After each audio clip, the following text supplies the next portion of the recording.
오늘 저는 여러분과 함께 산 자와 죽은 자, 잠자는 자와 깨어있는 자라는 제목으로 은혜를 받기를 원합니다.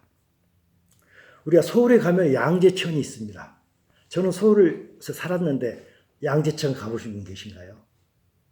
양재천이라고 있습니다. 서울시에서 옛날에는 아주 지저분한 천이었는데 서울시에서 복개 공사를 하고 해서 깨끗했습니다. 그래서 오랜만에 한 번씩 가서 보면 이만한 물고기들이 돌아다니고 있어요. 너무 평화롭고 좋습니다. 그래서 저는 서울에 가기만 하면 꼭 그 양재천을 방문합니다. 그래서 보면은 과거에 벌써부터 수많은 물고기들이 살아서 움직이는데 그 중에는 죽은 물고기도 종종 보입니다. 그렇다고 우리는 산 물고기와 죽은 물고기를 어떻게 구별할 수 있습니까? 살아있는 물고기는 자기가 가고 싶어 하는 대로, 물살이 이렇게 흐르더라도 자기는 이렇게 반대로 헤엄쳐갑니다. 그리고 물 밑으로 있다가 물 위로도 갔다가 마음대로 자유롭게 헤엄쳐 다닙니다. 하지만 죽은 물고기는 두릉둥 떠다니면서 오직 물이 흘러가는 대로만 떠내려가고 맙니다. 그런 죽은 물고기는 아무런 소신도 없고 소망도 없고 그냥 흘러가는 대로만 떠내려갈 뿐입니다. 여러분도 어떤 물고기가 좋습니까? 산 물고기가 좋죠. 당연히 그렇죠. 회도 처음 볼 수 있고. 농담입니다. 마찬가지입니다. 마찬가지로 산 물고기와 죽은 물고기가 있듯이 하나님 말씀이 성경에는 사는 자와 죽은 자를 이야기하고 있습니다. 우리가 방금 했던 사도신경에서도 예수님께서 죽은 자와 산 자를 심판하러 오신다고 했지 않습니까? 그러면 산 자는 누구고 죽은 자는 누구일까요? 물론 우리는 다 압니다. 산 자는 목숨이 붙어있는 자고 죽은 자는 목숨이 떨어지는 자다. 그렇지만 그 뜻만은 절대 아닌 것입니다. 예를 들어서 누가복음 5장, 9장 59절 60절 말씀이 나옵니다. 그래서 그 말씀 아시죠? 또 다른 사람에게 나를 따르라. 예수님께서 나를 따르라 하십니다. 그러니 그가 이르되 나로 먼저 가서 내 아버지를 장사하게 허락하여 주십시오. 그러니까 예수님께서 뭐라고 하시면 죽은 자들로 자기의 죽은 자들을 장사하게 하고 너는 가서 하나님의 나라를 전파하라고 하십니다. 그래서 죽은 자와 산 자는 물리적 생명을 가지고 이야기하기도 하지만 이 경우 같으면 죽은 자들로 자기의 죽은 자들을 장사하라 한다면 물리적으로 죽은 사람이 어떻게 또 다른 죽은 자를 장사할 수 있겠습니까? 그래서 이 모든 말씀, 그래서 산 자와 죽은 자에 대한 성경에 있는 말씀은 많은 경우에 영적으로 산 자와 죽은 자를 이야기하고 있습니다. 그러면은 여기서 말씀하신 죽은 자는 무엇을 의미할까요? 영이 죽은 자를 이야기하고 있습니다. 인간은 세 부분으로 구성이 되어 있습니다. 영혼, 육이죠. 영이란 인간을 구성하는 영혼력의 한 부분으로서 보이지 않는 영이신 하나님을 보게 해주고 서로 이야기하고 관계를 맺어주는 그런 부분입니다. 그런데 그렇기 때문에 영이 죽었다면 하나님과 아무런 관계를 맺지 못하는 것입니다. 우리 모두는 알다시피 아담과 하와의 죄로 말미암아서 우리 모두 영이 죽어버렸던 것이죠. 그게 다 알고 있는 말씀이죠. 창세기 2장 17절입니다. 선악을 알게 하는 나무의 열매를 먹지 말라. 내가 먹는 날에는 반드시 죽으리라 하겠습니다. 그 죽는다는 게 물리적인 죽음을 이야기하는 게 아니고 너희들이 영적으로 죽는다. 네가 이걸 먹으면 너하고 나하고 관계가 떨어진다는 것입니다. 비록 겉사람인 육천을 살아서 움직이지만 속사람이 영이 죽었기 때문에 영이신 하나님을 알지 못하기 때문에 하나님과 아무런 관계를 맺지 못하는 게 우리였던 것입니다. 예수 그리스도를 알기 전에. 그래서 예수 그리스도가 이 땅에 오시기 전에는 어떤 일이 있으냐? 영적으로 매우 심한 어둠이 있었습니다. 매우 심한 죽음의 그들에 우리 모두는 앉아 있었던 것입니다. 어느 누구도 하나님을 알지 못하고 있었던 것이죠. 하나님과 아무런 관계를 맺지 못하고 우리는 살고 있었던 것입니다. 이것이 우리 인간의 실상이었던 것이죠. 그런데 이 인간의 실상, 영적인 실상을 우리가 분명하게 알지 못하면 우리 예수 그리스도께서 오시기에는 하나님과 아무런 관계를 맺지 못했다는 것을 알지 못한다면 구원이 무엇을 말씀하시는지 알기는 할 것 같은데 정확하게 붙잡지를 못한다고 저는 생각합니다. 영적으로 죽은 자, 죽은 물고기는 물에 휩싸여서 그냥 떠내리만 갑니다. 마찬가지로 영적으로 죽은 사람은 이 세상의 영적 조류에 휩쓸려서 살아갈 수밖에 없습니다. 그렇다면 이 세상의 조류는 무엇인가요? 이 세상의 영적인 조류는 무엇일까요? 예수님께서 요한복음 8장 44절 딱 한 구절을 통해서 이 세상은 어떤 곳인가 하는 것을 정확하게 표현하고 계십니다. 너희는 너희 아비 마귀에서 났다고 그랬습니다. 우리의 아비는 내 아버지가 아니고 내 할아버지가 아니고 영적인 아비는 마귀였다는 것입니다. 사탄이었다는 것입니다. 그런데 그 사탄은 진리가 그 속에 없다고 했습니다. 사탄에게는 어떤 진리도 없고 그래서 항상 사탄은 거짓말만 했다고 합니다. 무슨 거짓말을 했습니까? 사탄은 항상 우리한테 그랬죠. 하나님 안 계시다. 죽으면 이것이 이 세상이 끝이고 더 이상은 없다. 죽은의 심판도 없다. 하나님 나라도 없다. 불못도 없다. 모든 걸 다 우리를 속여왔습니다. 왜? 그런 거짓말이 행했기 때문에. 그러면서 이 땅의 삶이 모든 것이기 때문에 너희들은 이 땅에 살 때 너희가 이 땅에서 즐길 수 있는 거 욕심껏 즐기며 살아가라. 마음껏 쾌락을 즐기라. 라고 계속 우리를 부추겨 왔습니다. 그래서 두 번째 주에 그랬죠. 너희 아비의 욕심대로 너희도 행했다고 했습니다. 그래서 요한 3세에서 그랬죠. 우리는 육신의 정욕과 안목의 정욕과 이 세상의 자랑만을 쫓아가며 살았던 게 우리였다고 요한 1서에서 이야기하고 있습니다. 그래서 우리는 영적으로 죽었기 때문에 여호와 하나님의 인간에 대한 계획을 전혀 모른 채 하나님과 담을 쌓고 살았습니다. 이게 우리의 영적 실상이었습니다. 하지만 이보다 더 심한 게 있습니다. 우리는 하나님과 원수였습니다. 로마서 5장 17절 이야기입니다. 우리는 하나님과 원수, 에네미의 관계로 계속 살아왔던 것입니다.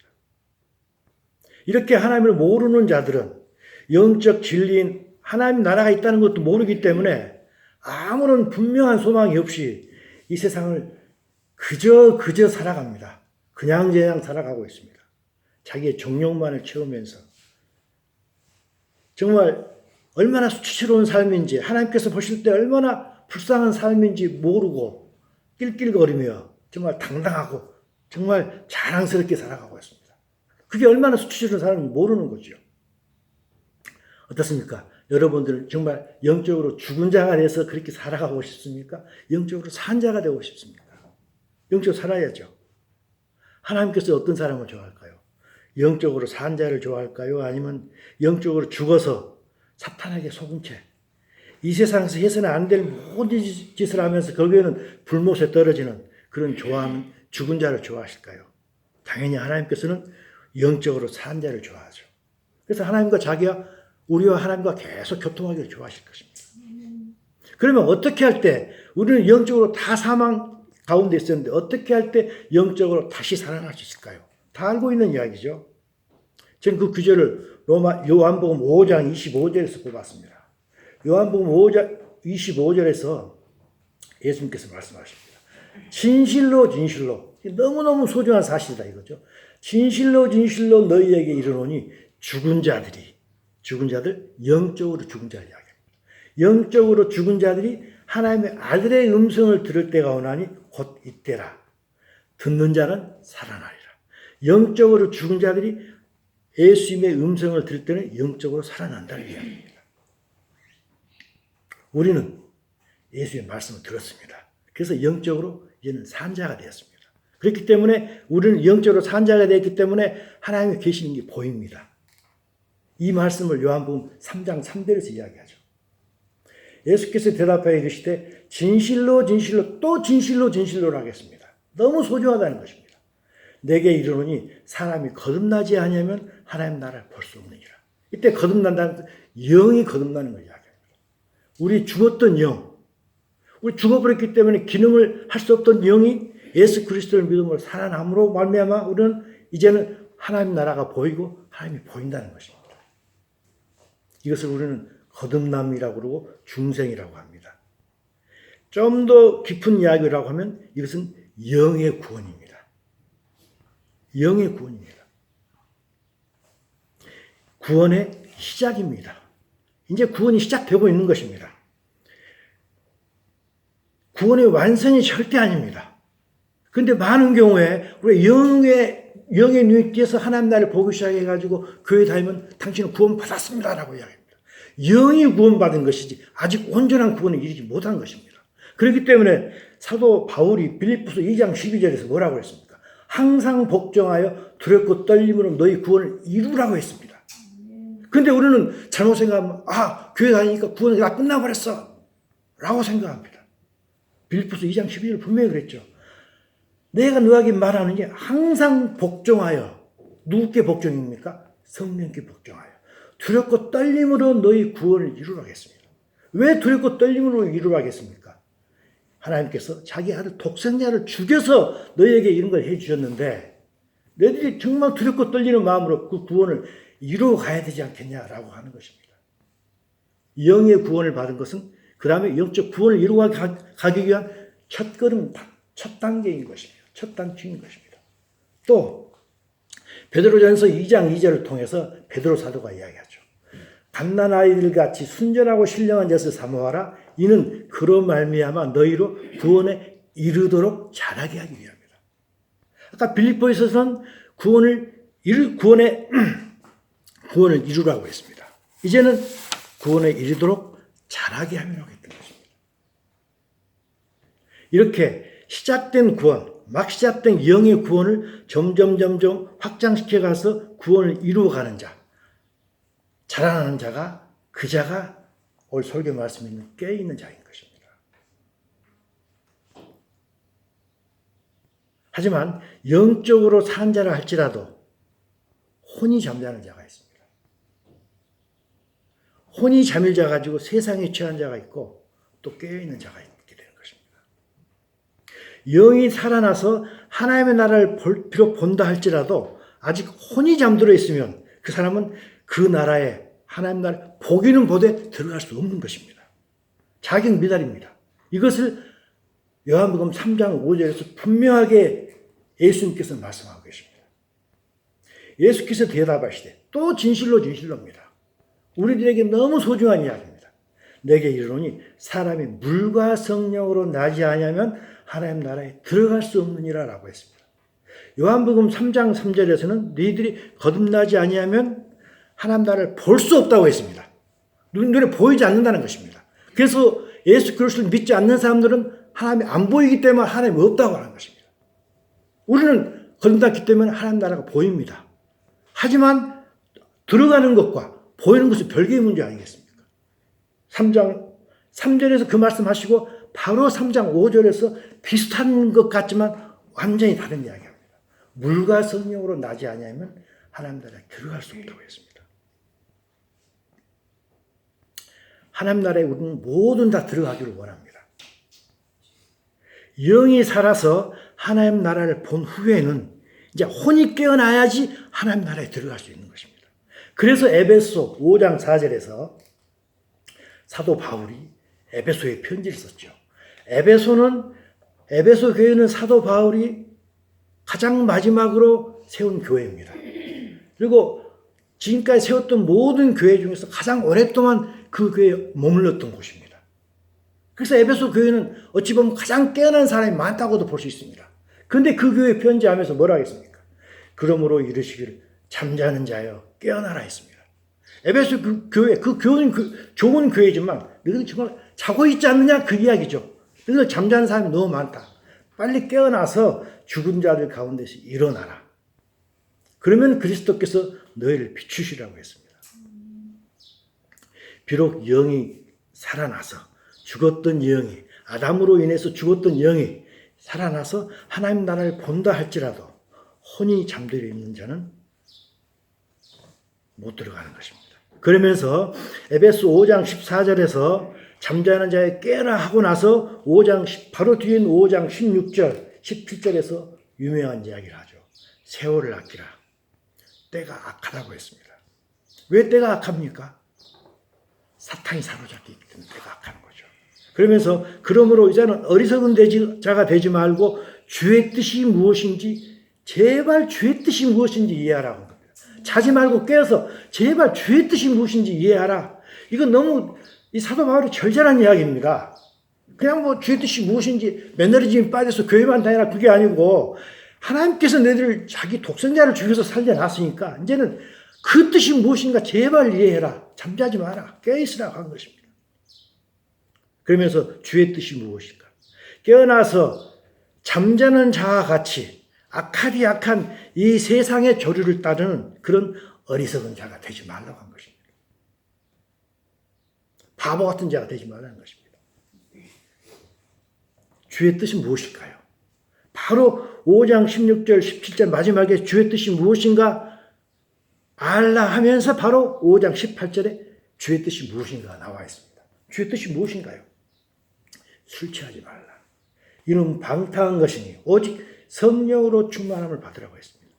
이 술은 물론 일반적인 알코올이라고 생각할 수 있지만 저는 그렇게 생각하지 않습니다. 이 술은 술에 취한다는 것은 세상에 취하는 걸 이야기합니다. 세상 술에 취하지 말라.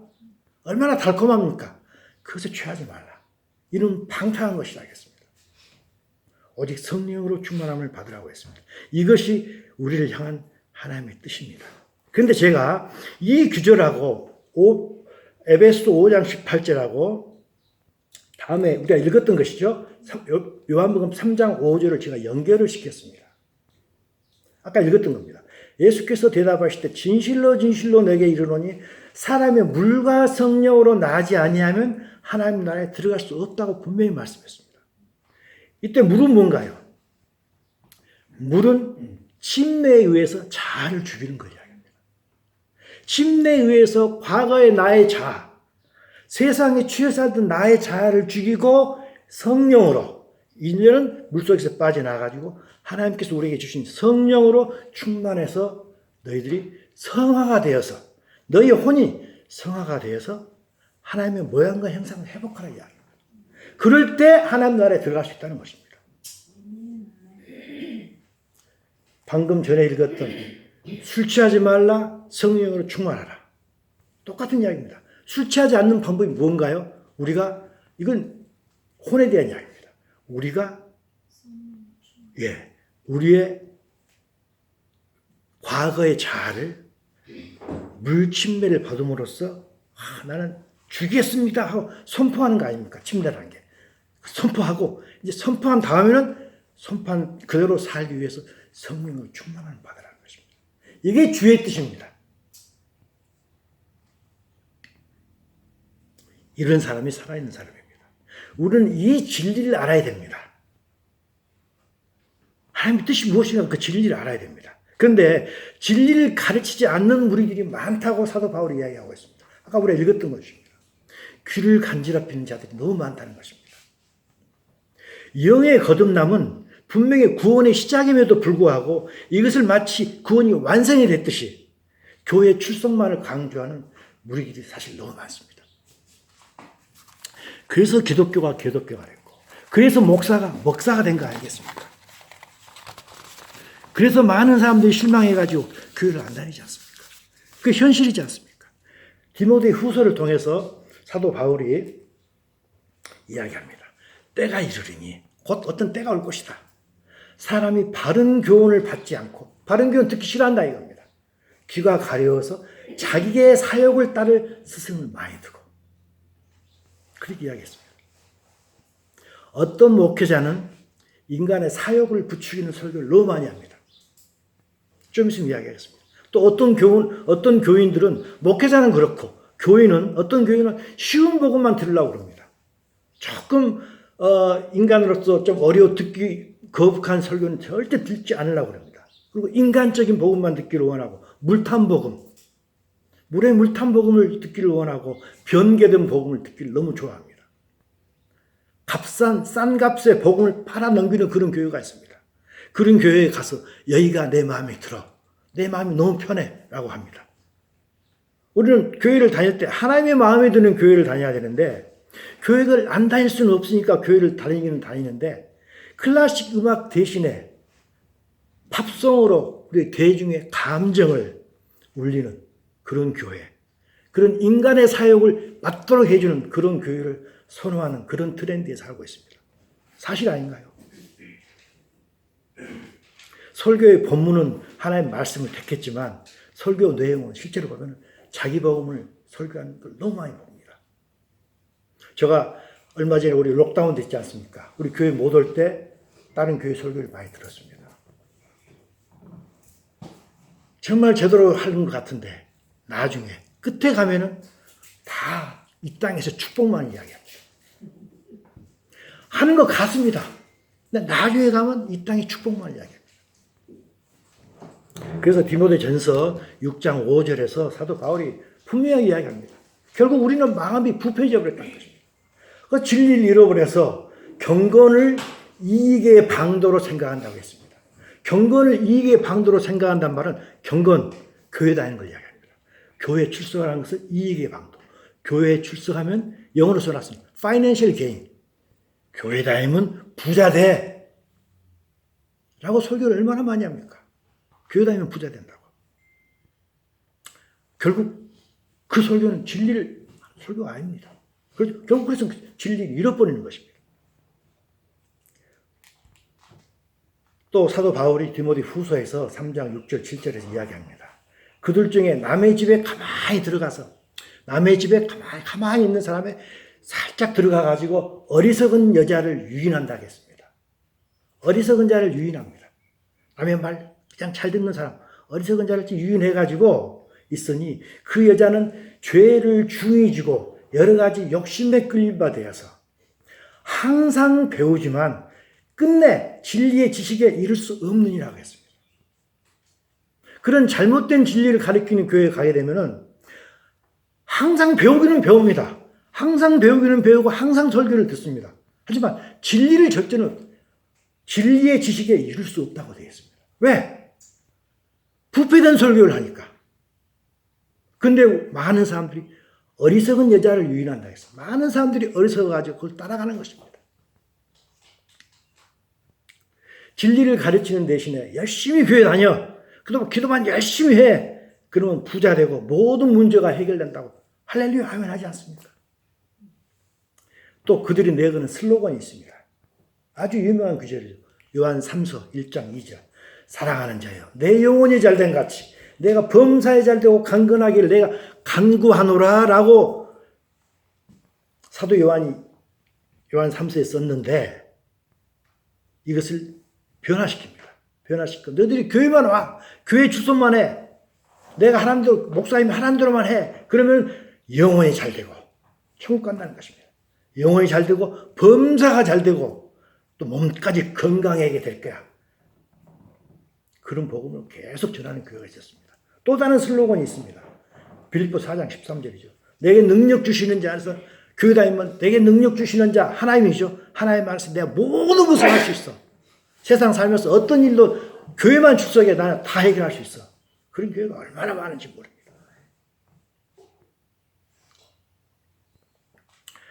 이런 일이 우리 시대만 있는 게 아니고 예수님 시대 똑같이 있었습니다. 예수님께서 오병이어의 기적을 행하셨습니다. 약 2만 명 되는 사람이 정말 물고기 2마리하고 떡 5개 가지고 다 나눠 먹고도 배가 불렀습니다. 얼마나 놀라운 기적을 행했습니까? 그러니까 예수님만 따라다니면 우리는 절대 배고프지 않겠다라고 생각을 했습니다. 그리고 저녁이 됐습니다. 저녁이 되자 제자들이 배를 타고 가버나움으로 갑니다. 그러니까 예수님께서 좀 이따 또 가버나움으로 가셨습니다. 근데 2만 명이 된 사람들, 어제 예수님으로 인해서 많은 떡을 먹었던 사람들, 그 사람이 일어나서 보니까 안 계시는 거거든요. 요한복음 6장 24절 25절입니다. 우리가 거기에 예수님도 안 계시고 제자들도 없음을 보고 곧 배를 타고 예수를 찾으러 가버나움에 갔습니다. 얼마나 열심입니까? 아침 일찍입니다. 예수만 쫓아서 열심히 열광하며 갔다는 것입니다. 그래가지고 이야기합니다.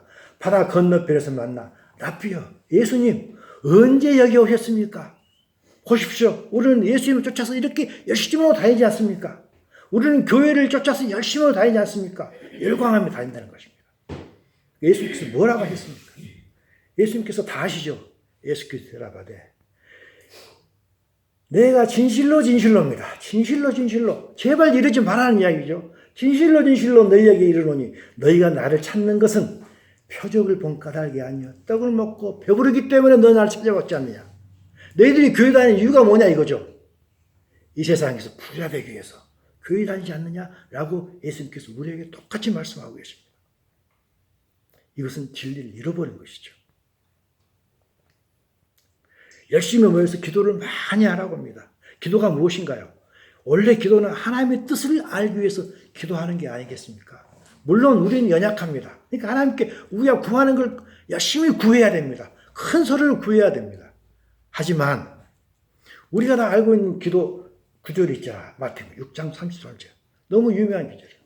그런즉 너희는 먼저 그 나라와 그 일을 구하라. 그리하면 이 모든 걸 하나님께서 다 주실 것이다 라고 이야기했습니다. 먼저 구할 게 있고 따르고 나중에 구할 게 있는 거 아니겠습니까? 우선순위가 분명히 정해져 있습니다. 먼저 하나님과 나의 관계가 올바르게 되고 그리고 너희들도 구할 걸 구해라 라고 말하고 있는데 앞에 있는 거 쏙 빼버리고 기도만 하면 하나님께서 다 해주신다. 기도만 열심히 하면 그리하면 모든 걸 다 도와해 주신다라는 것만 강조합니다. 진리를 다 벗어나게 합니다. 하나님께서는 이스라엘 민족에게 가나안 땅을 주셨습니다. 가나안 땅만 주신 게 아닙니다. 가나안 땅 주실 때 10계명도 동시에 주셨습니다. 그런데 가나안 땅만 줬다고 이야기합니다. 10계명은 빼버립니다. 그게 실제 아닙니까? 진리를 벗어나게 합니다. 하늘나라를 보여만 주고 그것이 마치 하나님 나라에 들어간 것이냐 호도하고 속이는 경우가 얼마나 많이 있는지 모릅니다. 구원의 시작을 마치 구원이 완성인 것 같이 거짓말하고 부풀리는 경우가 얼마나 많은지 모릅니다. 그리고 또 11조 헌금 얼마나 강조합니까? 다 아시죠? 말라기서 3장 10절 너희에게 복을 쌓을 것이 없도록 붙지 않나 시험해봐라 하고 합니다. 구약의 11조 개념을 구약에는 분명히 11조 있습니다. 그 11조 개념은 신약시대에 오용하는 것입니다. 11조를 가지고 그들이 우리 믿는 성도들이 반드시 해야 될 혼의 변화, 성화를 무마시키려는 보는 거죠. 현대판 면죄부 아닙니까? 현대판 면죄부죠. 너희들 11조만 내. 교회만 열심히 다녀. 혼의 성화에 대해서는 별로 이야기하지 않습니다. 현대판 면죄부라고 제가 생각합니다. 예수님께서 십자가에서 피 흘려 죽으심으로 우리를 기껏 살려놨습니다. 기껏 살려놨는데 이제는 수면제 줘가지고 잠만 자도록 유인합니다. 그래서 개독교 된 게 아닙니까? 신앙생활이 아니고 종교생활로 우리를 계속 끌어당기고 있는 교회가 얼마나 많이 있는지 모릅니다. 이들은 뭔가요? 이들은 사도 바울이 분명히 이야기했습니다. 사탄의 앞잡이라고 이야기합니다. 미안하지만 그렇게 이야기하고 있습니다. 빌립보서 3장 18절, 19절 이야기입니다. 내가 여러 번 너희에게 말하였거니와 이제도 눈물을 흘리며 말한다고 했습니다. 정말 이래서는 안 될 일이 벌어지고 있다는 눈물을 흘리면서 말하고 있습니다. 뭐라고 했습니까? 여러 사람들이 그리스도의 십자가의 원수로 행한다고 했습니다. 사탄의 앞잡이라는 것입니다. 그들은 무엇으로 행하는 사람들인가요? 그들의 마침은 멸망이요. 그들의 신은 배고 그들이 원하는 신은 배라는 겁니다. 배를 채우는 것. 그들의 영광은 그들의 부끄러움에 있고 그들은 땅의 일만 생각하는 사람들이라는 것입니다. 그런 교회가 얼마나 많이 있는지 모릅니다.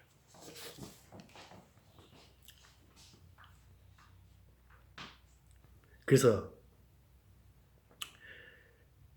그 잘못된 무리들에게 속해서 교회를 다니다 보면 어떤 일이 벌어진가요? 라오디게아 교회가 벌어집니다. 내가 말하기를 나는 부자라 부유하여 부족한 것이 없다라고 합니다.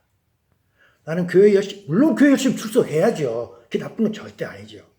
하지만 교회 열심히 출석하면 올바르게 가르쳐야 됩니다.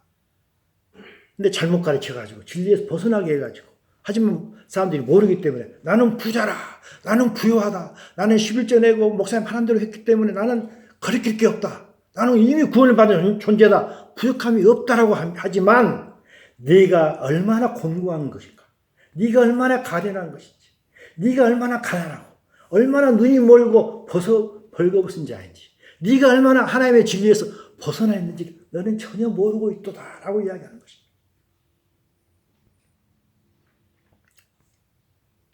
예수님은 분명히 오십니다. 예수님 분명히 오십니다. 요한복음 14장에서 말씀하셨죠.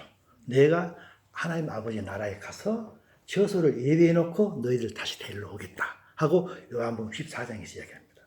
요한복음 14장에서 이야기하시면서 중요한 이야기가 있습니다. 요한복음 14장 22절인데 예수님께서 우리를 데리러 오실 때 누구에게 나타나실까요? 누구에게 나타나실까요? 모든 사람에게 나타날까요? 답이 있습니다. 가롯이 아닌 유다가 이르되 주여 어찌하여 14장에 있는 이야기입니다. 예수님께서 우리를 데리러 오신다는 그 이야기입니다. 자기를 우리에게는 나타내시고 세상에는 안 나타내십니까? 왜 우리 눈에만 보입니까? 데리러 오실 때 우리만 보고 다른 사람들은 모르고 가요. 그 이야기를 하는 것입니다. 그래서 예수님께서 뭐라고 말했냐면 그 이야기 했냐면은 나의 계명을 지키는 자야 나를 사랑하는 자니 나를 사랑하는 자는 내 아버지께 사랑을 받을 것이요 나도 그를 사랑하여 그에게 나를 나타낸다 했습니다. 나를 사랑하는 자에게 나를 나타내신다. 나를 사랑하는 자에게 내가 나를 나타내 가지고 내가 그를 데리고 올라갈 것이다 라고 이야기한 것입니다. 그럼 예수님 강림하실 때 누구에게 나타난다겠습니까? 나를 사랑하는 자 제자들에게만 나타난다는 것입니다. 세상에는 안 나타난다 했지 않습니까? 세상에는 아예 안 나타나십니까? 왜? 세상은 사탄이 사로잡고 있기 때문에. 사탄에게 사로잡혀 사는 사람들에게 내가 나타날 이유가 뭐냐 이거죠. 나를 사랑하는 사람이 나타나가지고 내가 그를 데리고 가겠다는 것입니다.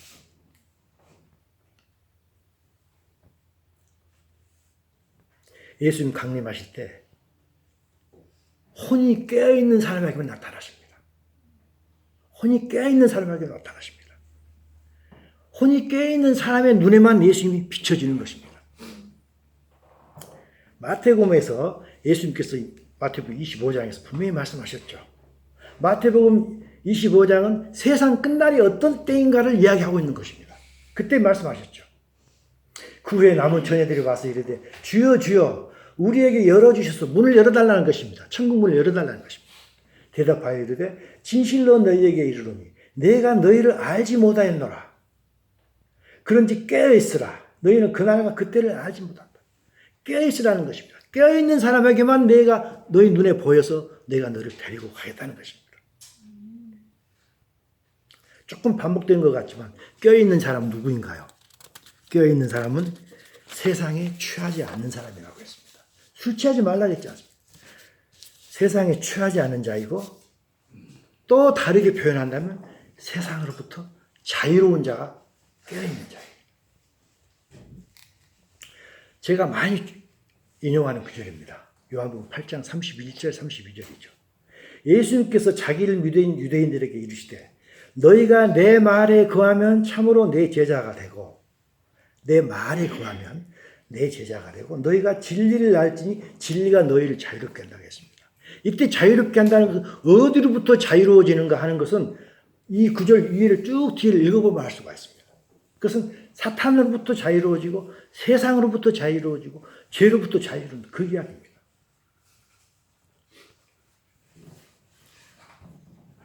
깨어있는 자는 세상에 취하지 않는 자이고 세상으로부터 자유로워지는 사람입니다.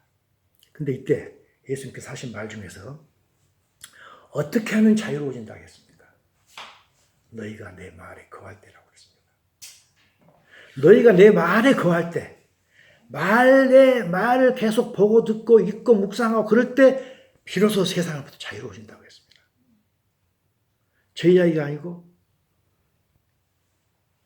예수님 이야기입니다. 예수님 이야기입니다.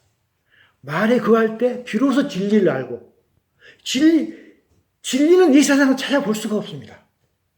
오직 성경에만 진리가 있습니다. 그래서 성경을 볼 때 진리를 알고 진리를 아니까 모든 비진리로부터 나는 자유로워져 버린 것입니다. 바울은 4번의 여행을 했습니다. 그 중에서 마지막 세 번째 여행할 때 에베소서를 교회를 세웠고 에베소서에 3년 동안 머물러 있었습니다. 그래서 에베소 교회에 대해서 사도 바울은 아주 사랑하는 마음이 강했습니다.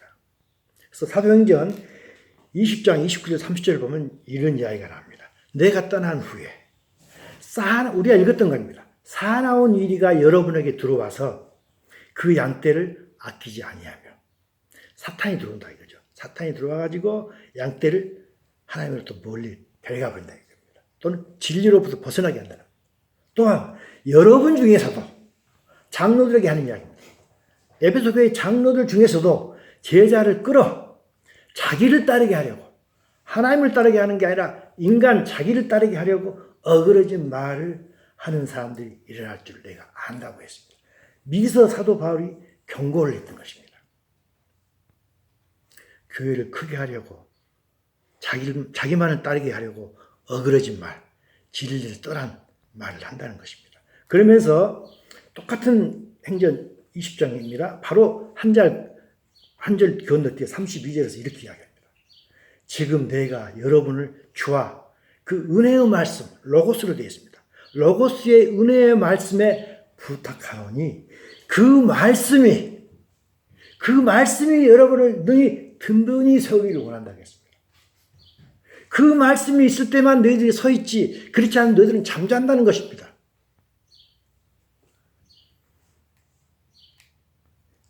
예수님께서도 그랬죠. 진리를 알지, 진리가 너희를 자유롭게 한다고 했는데 진리를 알게 되는 것, 말에 거하는 것이다. 또 제자들을 어그러진 사람들이 와서 잘못된 목회자가 와서 너희들 끌어갈 것이다. 사탄이 끌어갈 것이다. 하지만 너희들이 은혜의 말씀 속에 굳게 뿌리를 받고 있으면은 너희들이 절대로 넘어가지 않는다는 것입니다. 결론입니다. 우리를 든든히 세우는 것은 무엇인가요? 결론입니다. 우리를 든든히 세우는 것은 무엇인가요? 하나님 말씀이죠. 아멘. 세상에 취하지 않고 사탄에 속지 않고 또 거짓 목자에게도 속지 않고 든든히 설 수 있도록 하는 것은 무엇인가요? 말씀이죠. 우리를 세상으로부터 사탄으로부터 또 자유롭게 하는 것. 헛된 잘못된 것으로부터 자유롭게 하는 것 무엇일까요? 말씀입니다. 진리의 말씀으로 채우는 것입니다. 채울 때 세상과 사탄은 당연히 물러갑니다. 어둠이 있으면 빛이 있으면 어둠이 물러가듯이 말씀으로 채울 때 세상과 사탄은 당연히 물러가도록 되어 있습니다. 진리의 말씀으로 채울 때 우리는 이 세상으로부터 자유로워집니다. 말씀으로 채울 때 우리의 마음을 미서 선점하고 있던 것이 있지 않습니까? 세상 모든 욕심이잖아요. 우리 마음을 먼저 채우고 있던 것. 그 모든 것은 말씀으로 채울 때만 떨어져 나갑니다. 기독교는 비우는 종교가 결코 아닙니다. 기독교는 채우는 종교입니다. 욕심을 비우려고 노력하는 대신에 성령으로 채우면은 세상의 모든 욕심은 우리 마음에서 비워집니다. 불교는 비움의 종교입니다. 기독교는 채움의 종교입니다. 이것이 불교와 다른 점입니다. 이것이 하나님의 은혜의 선물입니다. 에베소 교회를 은혜의 말씀에 부탁했던 바울처럼 은혜의 말씀에 충만해서 그 다음에 다다르게 되는 성령이 충만하고 성령이 또 충만할 때는 늘 깨어있게 됩니다. 그래서 예수님 다시 오실 때 예수는 눈에 딱 띄는 우리가 되어서 우리 모두가 들림 받게 되는 저희들이 되기를 간절히 소원합니다. 아멘.